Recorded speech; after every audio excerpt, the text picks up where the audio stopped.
Let's see. Testing, Yeah, testing. yeah, Yep, wait, go, just do it, right- yeah. That way, at least I can line them up and then I can cut it out if we need to cut it out. Yeah. Yeah. Okay. So, I'm going to get some water while you're talking. yeah, right on. So, dude, and maybe we'll just start right here. So, it's kind of funny how I'm going to say, like, things happen for a reason. Wait, I'm not sure. this episode is about the secret. The secret. Is the secret about things happening for a reason? Well, it's about that kind of magic, manifesting. You make them happen. Well, yeah, okay. Or whatever. So here's the thing. Okay, so things happen for a reason. But, well, maybe. Right? I mean, I think things happen for a reason. I mean, that is a theory. Things happen for a reason, except for when they don't. Except for when they always happen for a reason. No, that's not true, because I guess, is randomness a reason? Well, okay, so here's the thing. Okay, so it was interesting.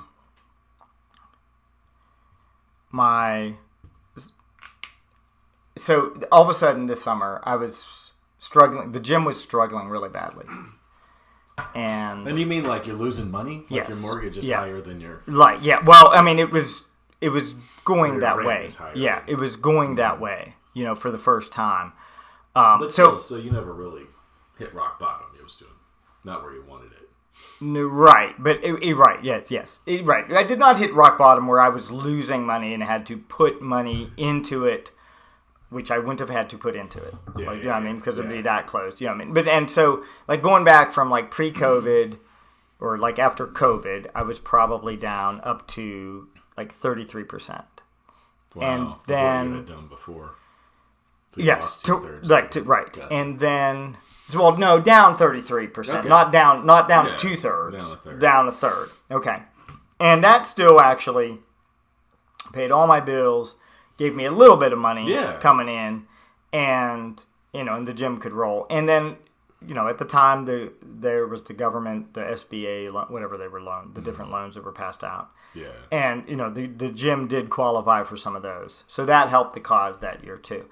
And slowly I had built it back up where I probably got within, and I don't know the numbers exactly, but I'm going to say maybe it's close to 10%. Dang. 10, 15%. So I'd slowly build it back up. And there's always an ebb and flow of people coming and going. Like You have, totally, right. Sine wave around some. Yeah, you have students coming and going for sure.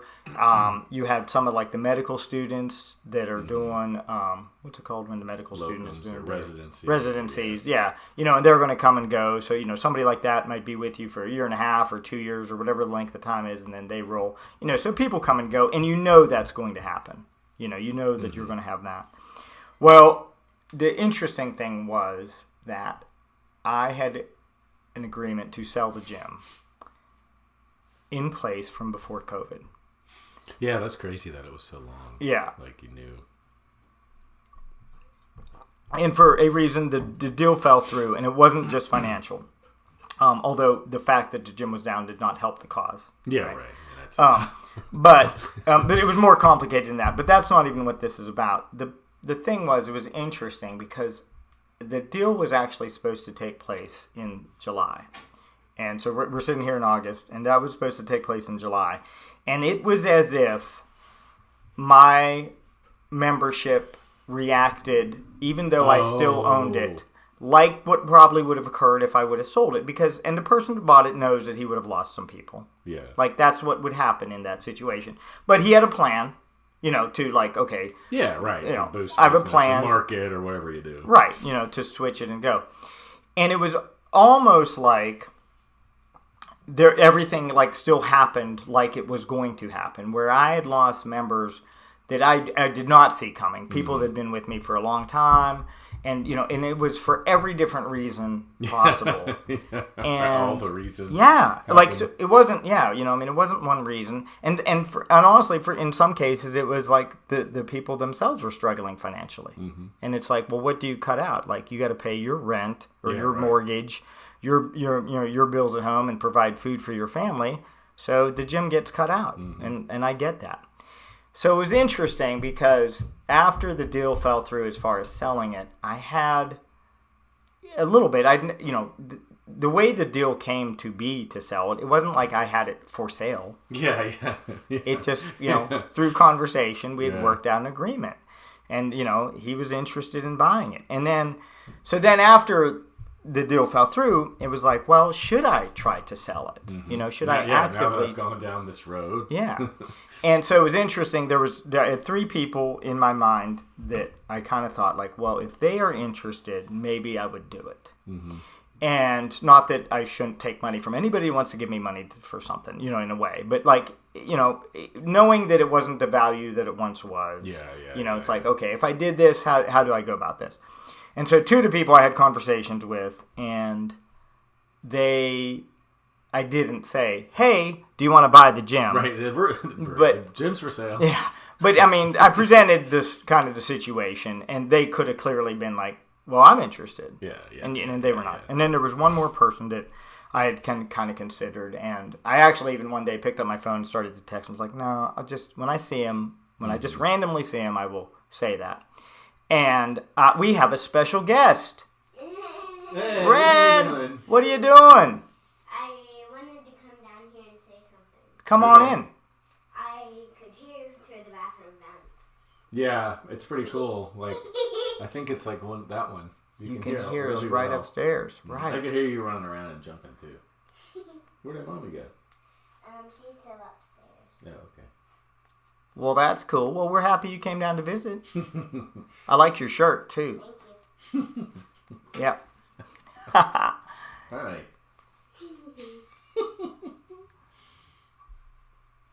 Okay, well, we're going to keep recording, so you have to get back upstairs.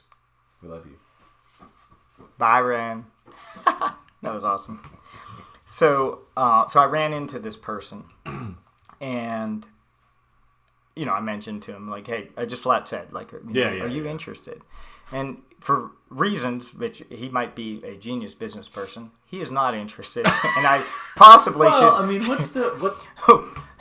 like, for someone to be just randomly interested in considering buying a business, that's a huge leap. Well, yeah, no, absolutely. I wasn't even thinking about it, but yeah. And we were talking about the way he does it, and just like with his personal training model and where he does it, and virtually no overhead. And I was like, oh, maybe I should switch my model. Oh yeah. About that, but anyways, it was interesting because again, that's not really the point. The point is that at that time, then immediately the door of the idea to sell it closed for me. Right. I was like, okay, I'm not selling it. I'm just going to do this. The universe has communicated the message. And then, right after that, and I mean, like, that week, like, that was Tuesday, and by Thursday, I started bringing back people that had, reached out to me that wanted to come back, or I hadn't heard from for a long time, and suddenly came back, and brought me back to... Not back to where 100%. I was pre-COVID, but back to where I am stable, very stable again. And it's just crazy because it was like almost like, oh, that door is closed. Oh, we're not selling it. Oh, well, here's some people for your job. Yeah, I mean, like somehow your attitude affected. I mean, I get it. It's so hard for me, like my scientist past, to sort of say there's any causality anywhere in there. But I'm also really open to sort of say, yeah, but there is causality. I just don't understand it. Like, I just don't understand. It's like, and the good example that I think is when I was divorced and mopey and going around thinking I was going to, attract other people. Being all mopey. And, right. Sorry for myself and it broken and all this stuff. And it's like, you don't attract people like that. And then once I sort of finally got over whatever I did, my attitude changed. And all of a sudden now the universe just sees you differently. You are different in the world. I don't know. You're emanating a different energy, well, right? Yeah, same. I mean, there's some similarity there. It's not the exact same thing, but no, I think it's very similar. And I think we've talked about this a little bit, dude. I think it is kind of related to the fake it until you make it, which I think is always misunderstood of what that means. Yeah, I think we've talked about that. Yeah. But it's like, yeah, you were in a down time. That's funny. And you might have been mopey or whatever, but you could not just... Being mopey out in public, you had to like get some sort of energy going, like Yeah. like trying to be okay. Well, and I didn't need Yeah. to be. And I actually did attract some people, some other mopey Mopey people. And that does not make a good relationship. That's like not what you want. But it does, so there's like, I don't know, the energy that you're experiencing does seem to have some capacity to interact with other energy, and it's like attracts like kind of thing, like magnets. Yeah. And I mean, I've seen enough evidence to say that it's true. It's just the hardest thing I have for this is you can't bank on it. Like, I don't know, and maybe this is wrong too, but I don't know that you can go out and just say, you know what, I'm gonna feel this lottery ticket. And like go buy a lottery ticket and it's a winner because I was in whatever space. Well, there's got to be something that there is like a degree of your responsibility within it, and not random wishingness. Like, I would like to hit the lotto. But that's what I mean. If you really could, like, if you could figure out how to like manipulate the energy and be in this high energetic spot, you could lay them. And that's why I kind of jokingly refer to The Secret, because that's what it's sort of talking about. You manifest the world to fit, but how do you actually put yourself actively choose to be in that high energy space, whatever you call it? Well, and then one aspect of that too is sometimes, I mean, do you have the clear idea of what you really want? Like, you might think you want something. Yeah, totally, but is that what you really like? want? I want to be a celebrity or whatever. And maybe you do become a TV star. Yeah, and you're like, or my wife, wanting to be a doctor, and you actually do become a doctor, and then you're kind of like, Well, and that's all related when we talked about values, dude. Which I thought I was just like, getting ready you to did say, a great job at that. Yeah, you really got to have a plan. Not a plan like it's step A, step 2, step 3, step 4, but what is the subset of the world that I want to prioritize. Right. What's truly important. Yeah. Yeah. Right. Yeah. What's like in your books, important. that's going through that section of the book. I'm just sort of like, it's the same thing. Yeah. It's just in different words, but you do have to sort of know. And there's so many different ways to say that. You got to know what you want. Yeah. Like with the gym, you didn't know what you wanted until the idea that, maybe I can sell it up. Maybe I can do this. Maybe I can do this. And then you're sort of all jumbled up in this, like, I don't know what I want space. And then the decision gets made, however, to say, I'm in this. And then that shifts something. Yep. Well, and I think, right, because this happens to people in relationships, too. It's like to a degree, it's the Apple death wheel spinning around endlessly, right? And so it would look like something like this, right? Like, okay, I'm in my relationship, and my relationship's not good, for whatever reason whatever's going on. Right. Okay. And then I find, like, oh, well, here's this person that's interested in me, right? And now I have, okay, so here I go from here, here I want out of this. Oh, here's an opportunity. Yeah. But then I find, oh, this person has problems or whatever, or, and I have kids back here, which makes it, I'm not just leaving the person problem. I have kids makes it complicated. And now this person has problems. Okay, well, I should just stay here. Well, now I have my problem. And now, I mean? Now I've got to go on a separate wheel. Right. Well, somehow you got to break out of that will. Yeah. Right. So that's the will of samsara, too. Yeah. Right? I mean, and that's what that is. So here's an interesting thing, though, dude. And I think I've probably told you this story, but maybe I haven't. But I don't think I've said it for the sake of the idea on this show. Is when I first was, so it's related to what just happened. Yeah. When I first was opening the gym, or had the idea to open the gym, I previously I was general manager of a restaurant. Really, I was busboy and host, but my business card said general manager. I made the schedule also, but so you did all the stuff nobody wanted to do. Yeah, manager. And my wife and I were supposed to buy that particular place, and then that fell through, and so it was a little bit of like, okay, what do I do? And I was just filling in, like, back at a bike shop and doing some restaurant serving and stuff like that.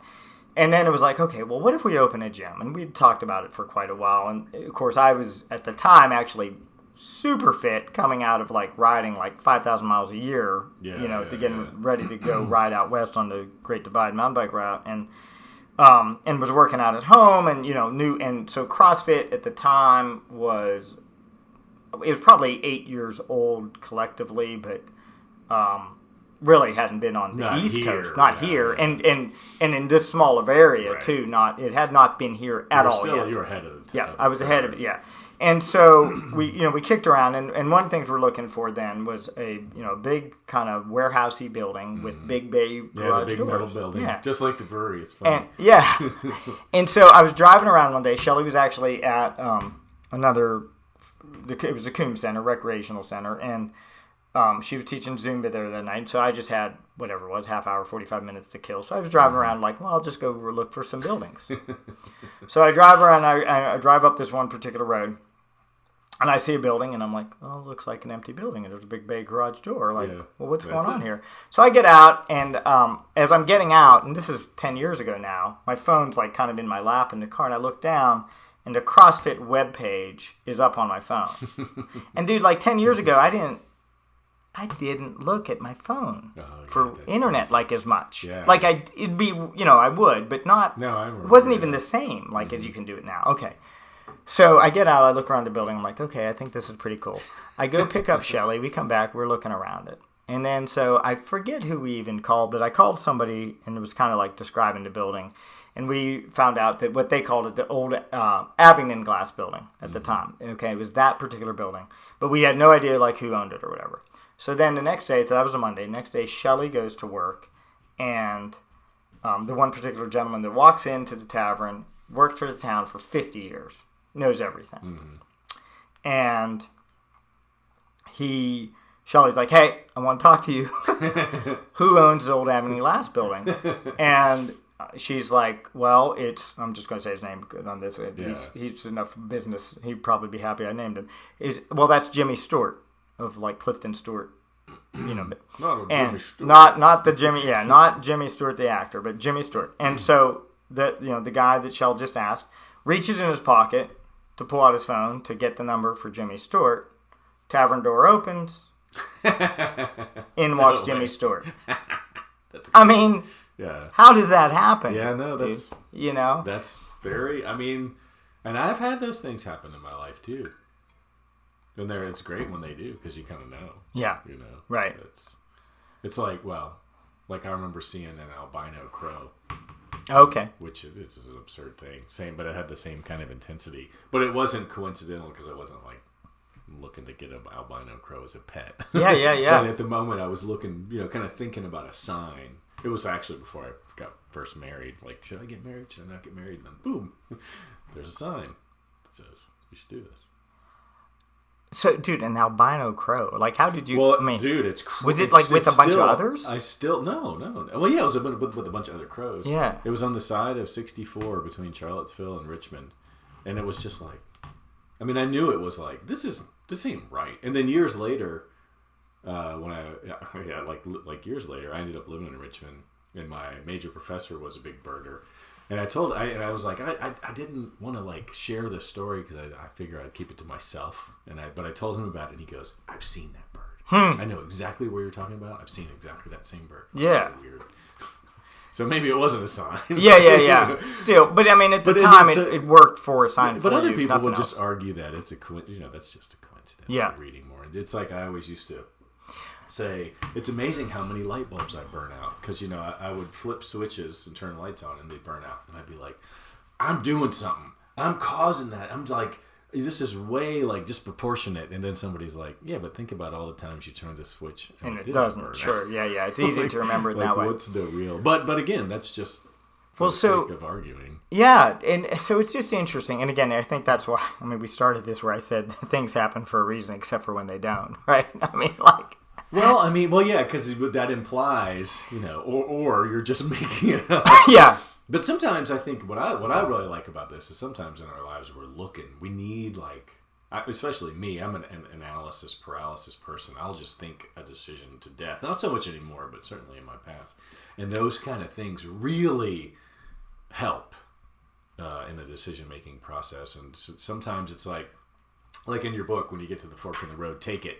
Sometimes you're at this fork and you're like, I got tons of reasons to take this one, but I'm just paralyzed in the inability to do that, and it really doesn't matter. Yeah. And so those signs.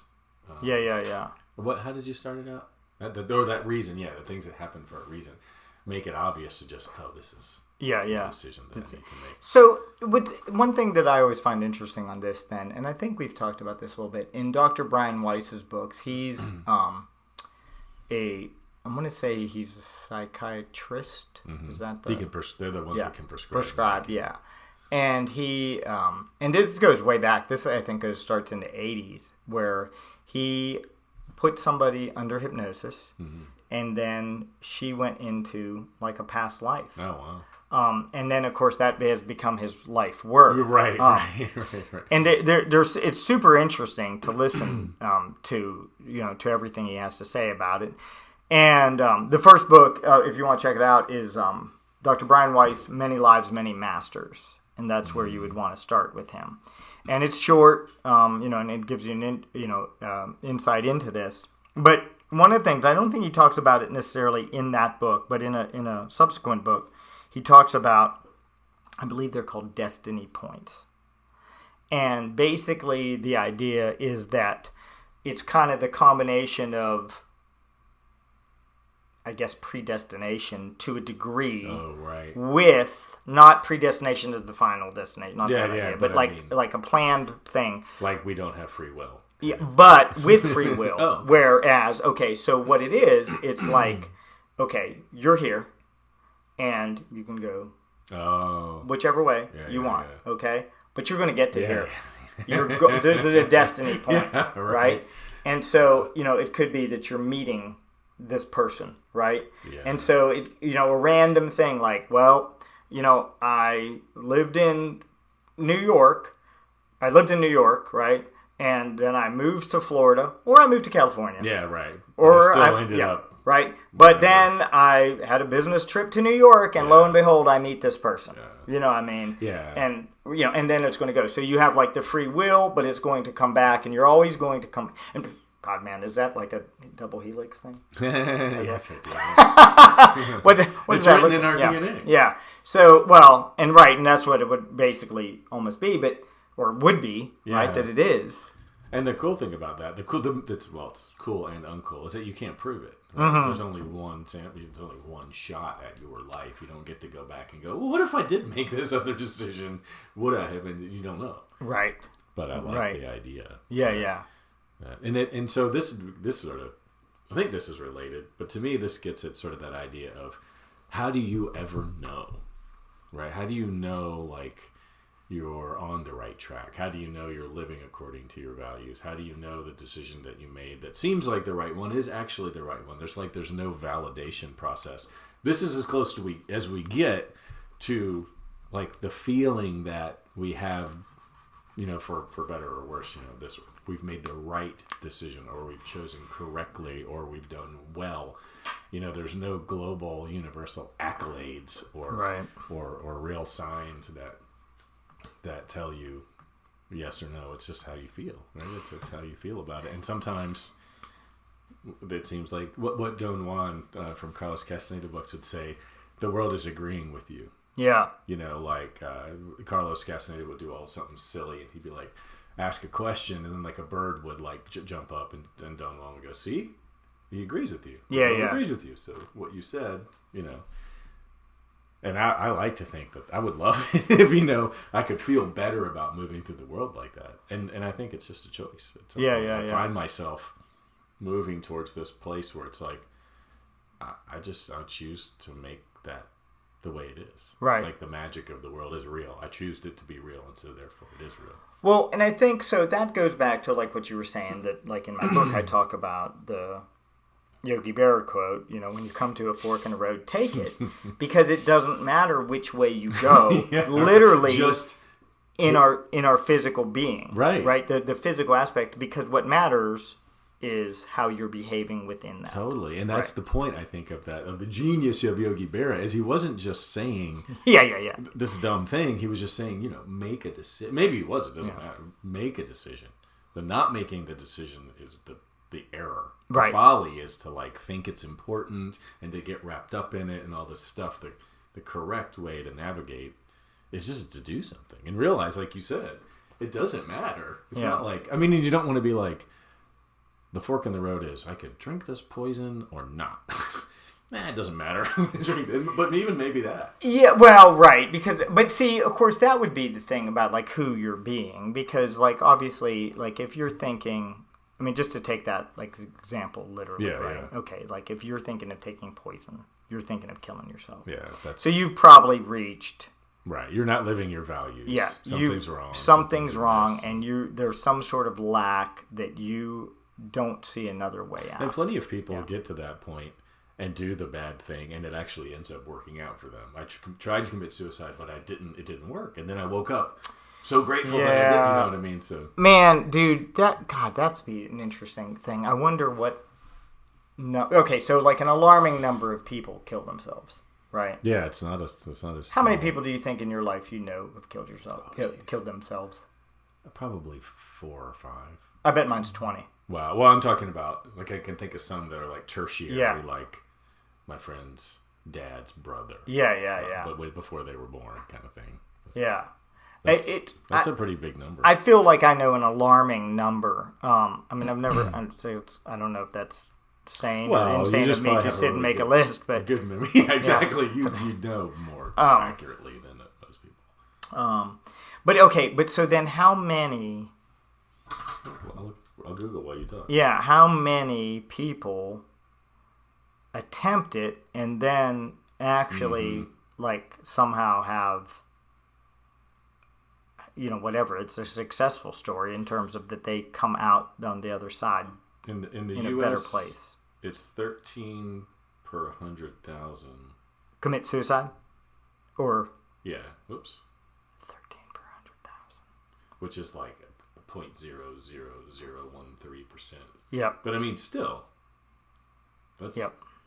When you put percentages on it, it sounds tiny. But I mean, if there's 100 million people. Okay, yeah, so there's 330 million. Yeah, that's like 130,000 people or something. So 330 times that. Or I don't know. I can't do the math that fast. Shouldn't.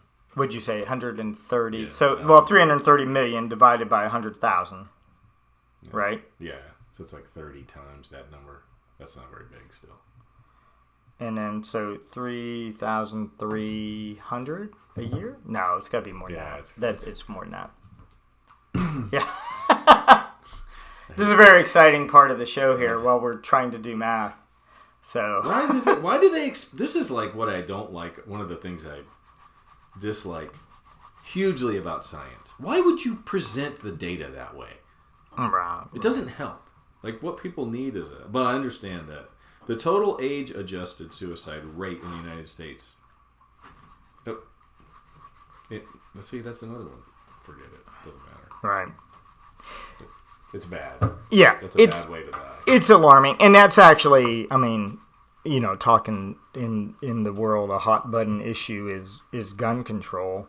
The gun suicidal deaths. Guns is the alarming number. Obviously, I mean, not to take any of that other stuff lightly. You know what I mean? The percent is so small on those things, and again, it's not to take it lightly, but it's like, man, the suicide deaths with guns is way higher, of total death. It's an interesting tangent from like an example of would you drink poison to not line up with your values.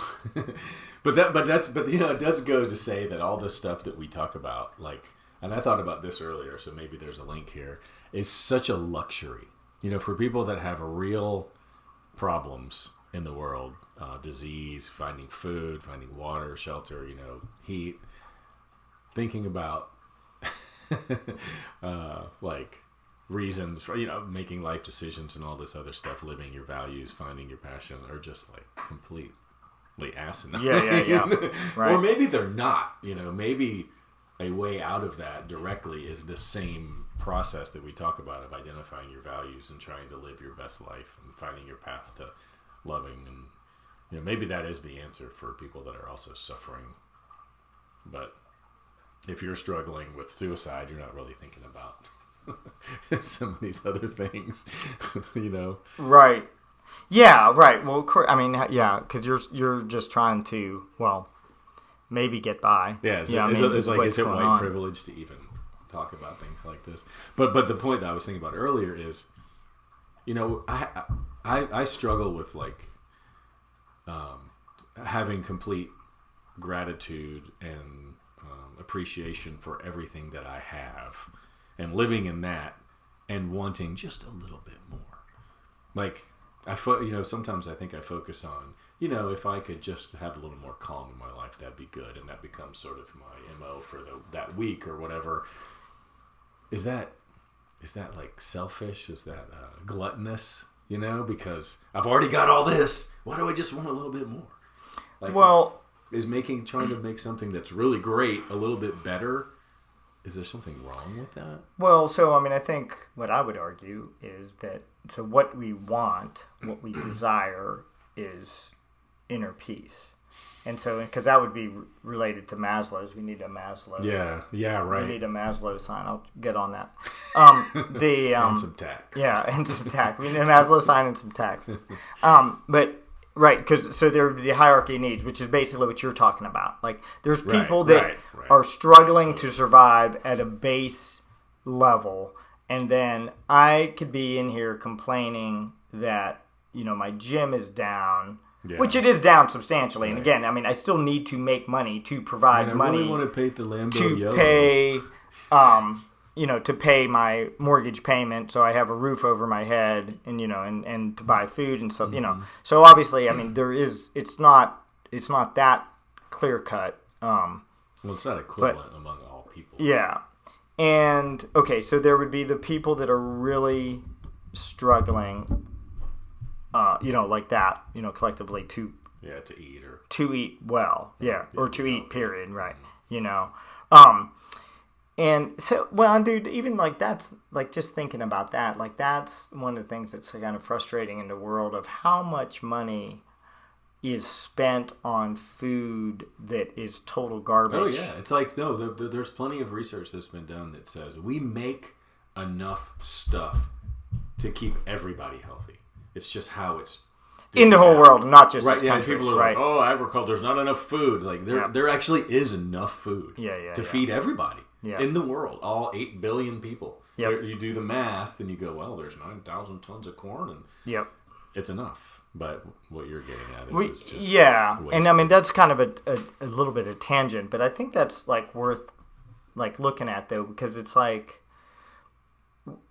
we should all be afforded the ability to sit around and talk about this, because the needs should be met. Yes. That's the thing. And the needs should be met. Well, that gets about at what we talked about last time or a time before that, of my idea of this collective moral vision.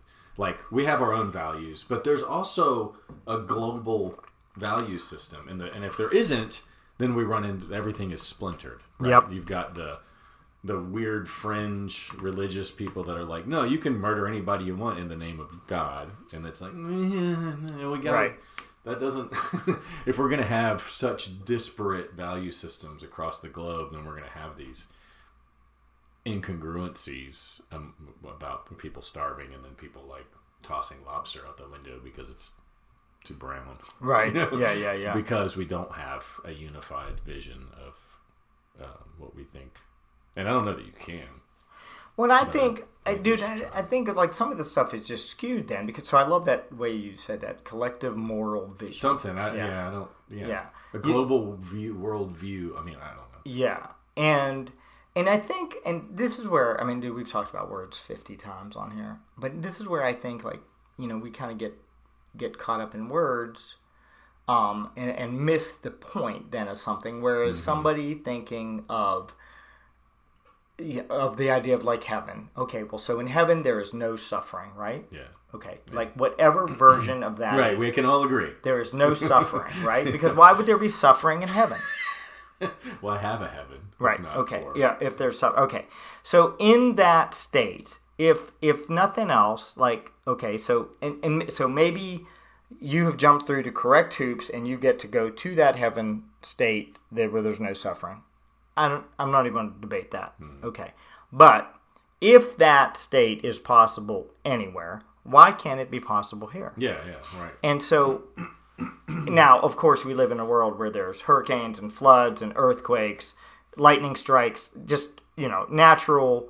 So heaven's better than that, is what you're saying. Well, I mean, is it? Or is it? Yeah. Well, I mean, right. But, I mean, is it because,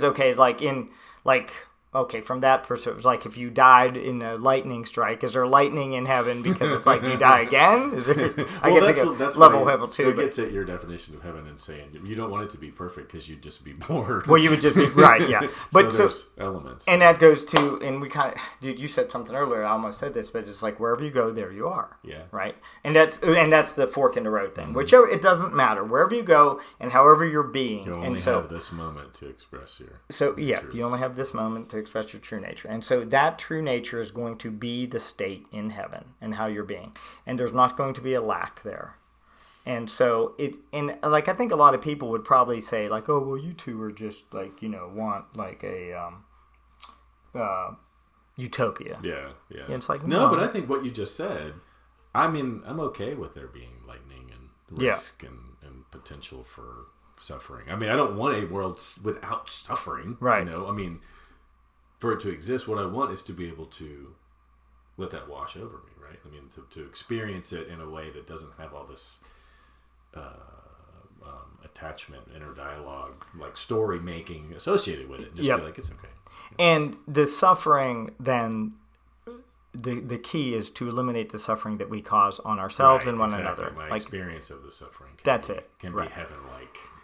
Well, and so, okay, well, that's two things. The experience of suffering can be heaven-like, but also, like I want to, that's, okay, so no matter what, if on earth, not even talking about another physical heaven, I don't see any way that things are going to change in terms of, like, there's still going to be earthquakes, there's still going to be hurricanes, floods, blah, blah, blah, okay. Now, we might influence the frequency of that. That's another debate, and I don't need to debate that. Well, here. You might. Yeah.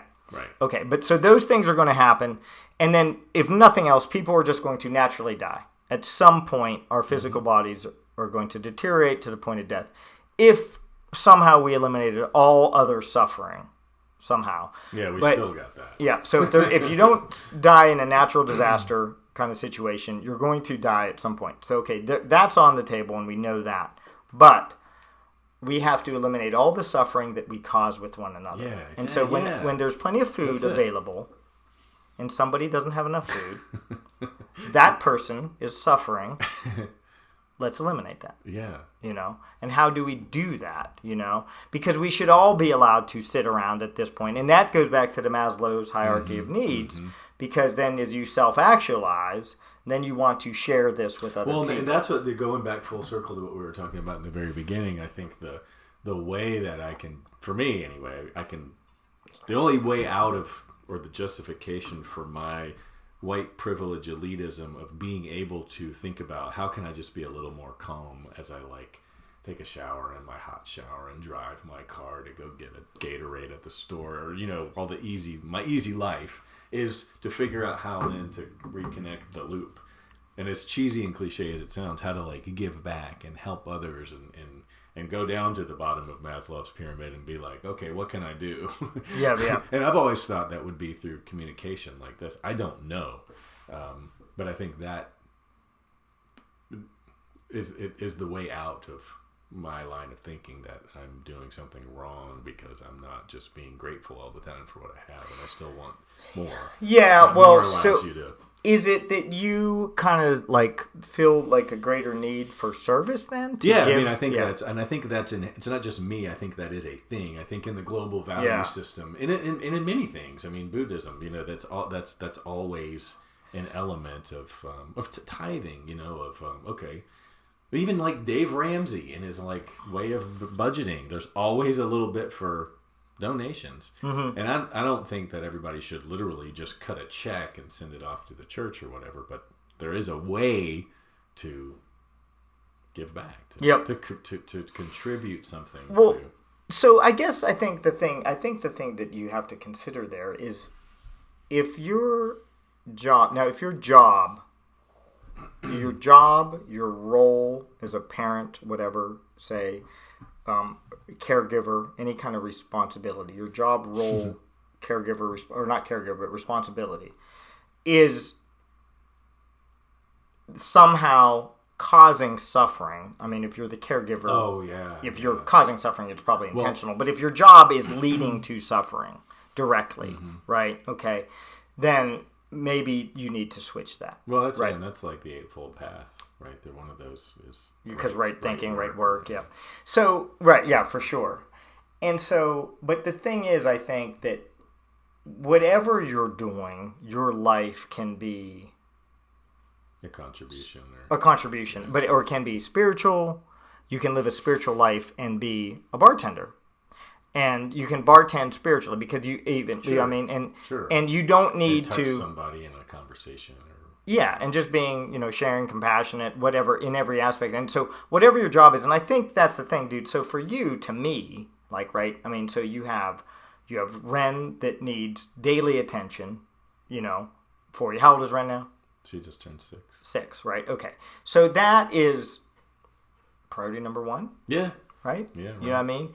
And so maybe, and because of that, dude, obviously you have X amount of time that just needs spent with her, period, because that is what your role is right now. You know what I mean? So you're contributing to the greater whole, even though it's really with just one person. And she's part of my DNA, so Yeah. it's like pseudo selfish. I'm not just giving up. Yeah, but I mean, but that's what she needs. Like, she can't be left alone. Yeah. Like, you can't. Like, that's not. That would be. Okay, so Yeah, like you fine. can't go. So I mean, the horrible flood situations in Kentucky certainly. Like, if you could go volunteer there, that would be a great thing. Yeah, to do. yeah, right, Anybody can go volunteer there. Please go do that. But right now, for you, for me, it's hard I see to what actually you're just saying. do Yeah, that, so right? your contribution doesn't have to be this. Yeah, but at the same Massive. time, that's where then too that somehow, dude, this is because we have the means to feed people and meet the needs, that people shouldn't be having to work 80 hours a week or whatever to make ends meet. You know what I mean? To find now, if you want to work 80 hours because you want to drive a Lamborghini or whatever, whatever, okay, that's you, right? Go for it. Although, I think there should also be limits to wealth, but that's a whole nother. Well, yeah, that's a whole nother thing. But I'm with you. It seems like an easy. It seems like it should be a high priority that we all are sort of more egalitarian, have more equivalent opportunities and stuff. Yep. And it really wouldn't be that hard. It's like just this one, but it's a complete. I don't know if it's top down or bottom up, but it's a complete removal of the status quo way that we do things and a replacement of it. And so everybody says it's just too hard. Yeah. It's just too hard. We can't change our government. But that's the thing that gets me, dude, is that the people, that's what heaven would be. If there was any kind of similarity to this. Oh, yeah, good. I see, it would be, because, okay, are there wrong sides of tracks in heaven? Right?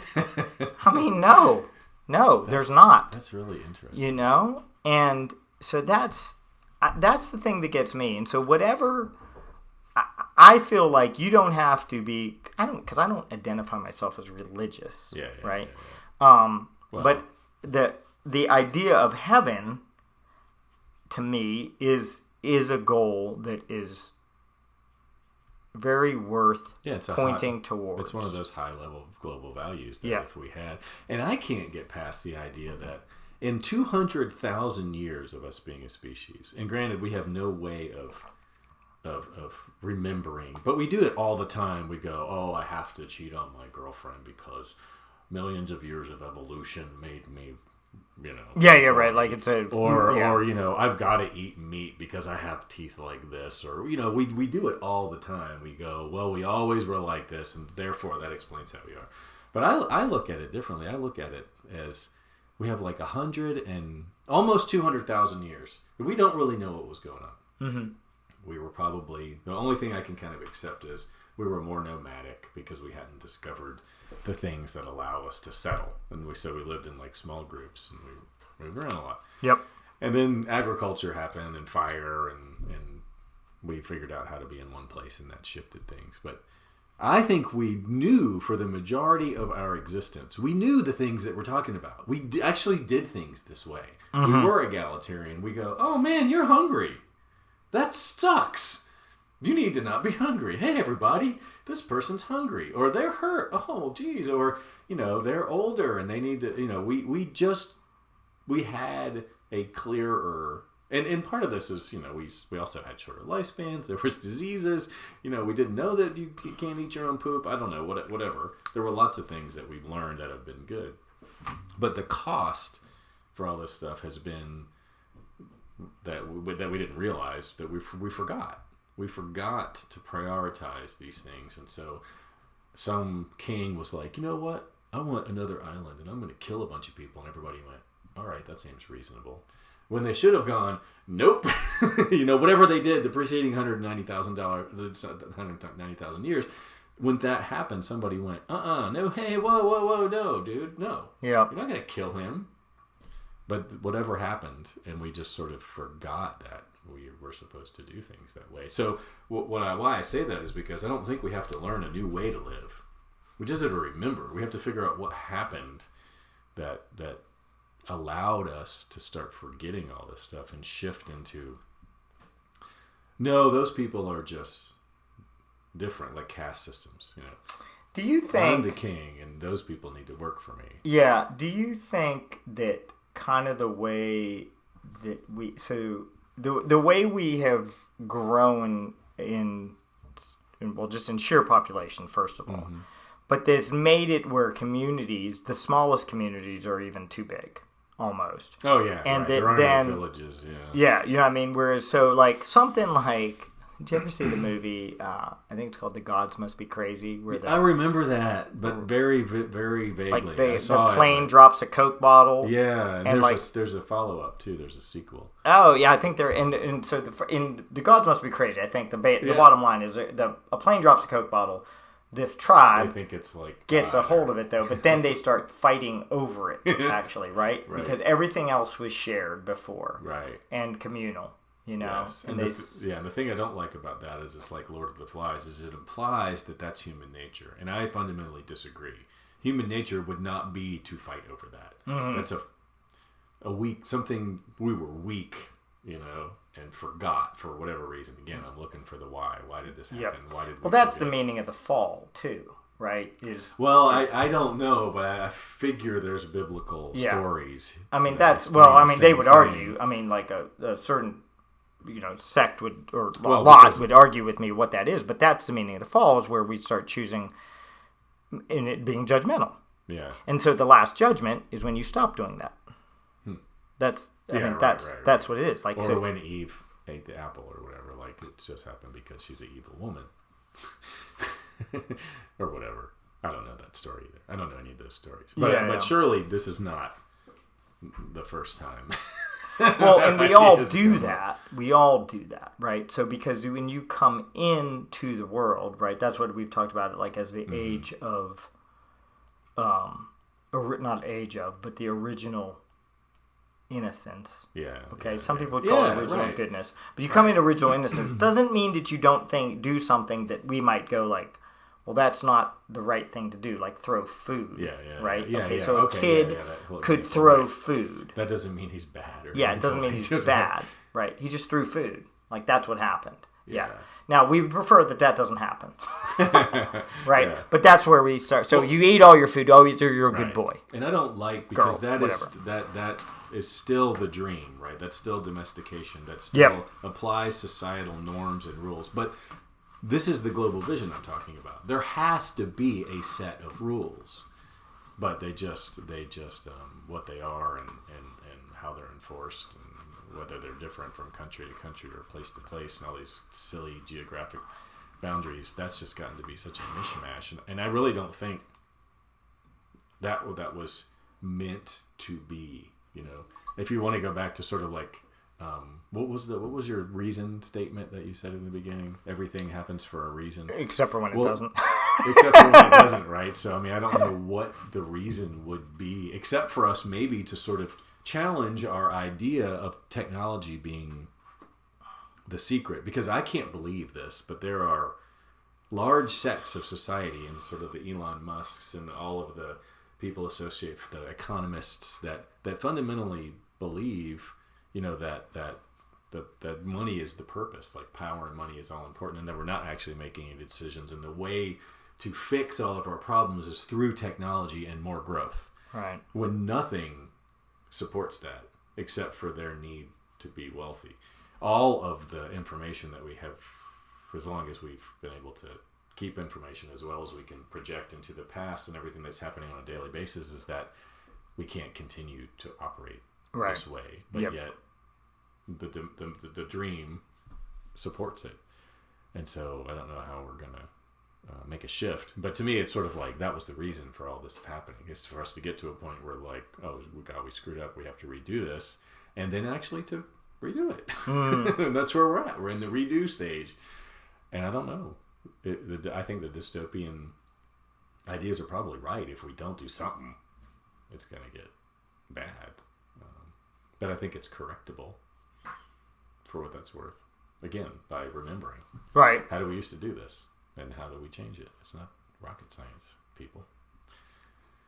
But my point is, not everybody wants that. Some people actually believe that infinite growth is not only the possible, but it's the solution.